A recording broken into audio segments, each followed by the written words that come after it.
মধ্যপ্রাচ্যে চলমান সংঘাত এক ভয়াবহ বিপর্যয়ে রূপ নিচ্ছে। ইরান উপসাগরীয় অঞ্চলের গুরুত্বপূর্ণ জ্বালানি অবকাঠামোতে হামলা চালিয়েছে বলে খবর পাওয়া গেছে।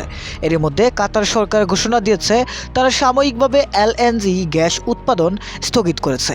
বিশ্লেষকদের মতে এই ঘোষণার মধ্য দিয়েই স্পষ্ট হয়ে গেল সংঘাতের প্রভাব এখন আঞ্চলিক সীমা ছাড়িয়ে বৈশ্বিক অর্থনীতিকে নাড়িয়ে দিতে শুরু করেছে।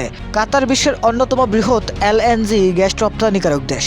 দেশটির উত্তর দোহা থেকে প্রায় ৮০ কিলোমিটার দূরে অবস্থিত রাস লাফান শিল্পনগরী বিশ্বের অন্যতম বৃহত্তর এলএনজি গ্যাস প্রক্রিয়াজাতকরণ কেন্দ্রগুলোর একটি।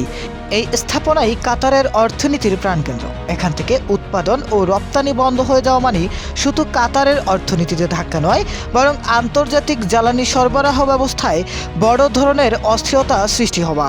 উপসাগরীয় অঞ্চলের প্রায় প্রতিটি দেশই বৈশ্বিক জ্বালানি বাজারের সঙ্গে সরাসরি যুক্ত। সৌদি আরবের বিশাল তেল রপ্তানি, কাতারের গ্যাস সরবরাহ এবং ওমানের কৌশলগত বন্দরসমূহ সবই বিশ্বের অর্থনীতির জন্য অত্যন্ত গুরুত্বপূর্ণ। এর পাশাপাশি হরমুজ প্রণালী দিয়ে বিশ্বের প্রায় ২০% জ্বালানি পরিবাহিত হয়।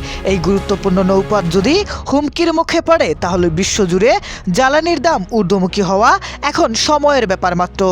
এছাড়া জানা গেছে ইরানের হামলার লক্ষ্যবস্তু হিসেবে শুধু জ্বালানি স্থাপনাই নয়, বেসামরিক বিমানবন্দর সহ বিভিন্ন অবকাঠামোকেও টার্গেট করা হচ্ছে। এতে পরিস্থিতি আরও জটিল ও উদ্বেগজনক হয়ে উঠেছে।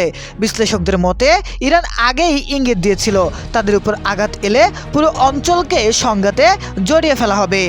অনেকের ধারণা তেহরান যুক্তরাষ্ট্রের ঘনিষ্ঠ মিত্র উপসাগরীয় দেশগুলোর উপর চাপ সৃষ্টি করতে চায়, যাতে তারা ওয়াশিংটন ও ইসরায়েলের উপর প্রভাব খাটিয়ে সংঘাত প্রমোশনের উদ্যোগ নেয়।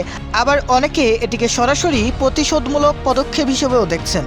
৩ দিন আগে শুরু হওয়া এই সংঘাত এখন এমন এক পর্যায়ে পৌঁছেছে যেখানে কার্যত কোনো লাল রেখা অবশিষ্ট নেই।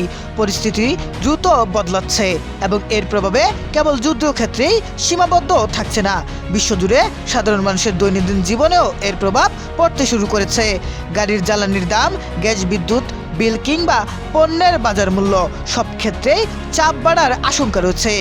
এই বিষয়ে বিশেষজ্ঞরা সতর্ক করে বলেন, যদি দ্রুত উত্তেজনা প্রশমিত না হয় তাহলে সংঘাত বিশ্ব অর্থনীতির জন্য দীর্ঘমেয়াদী অস্থিরতার কারণ হয়ে দাঁড়াতে পারে।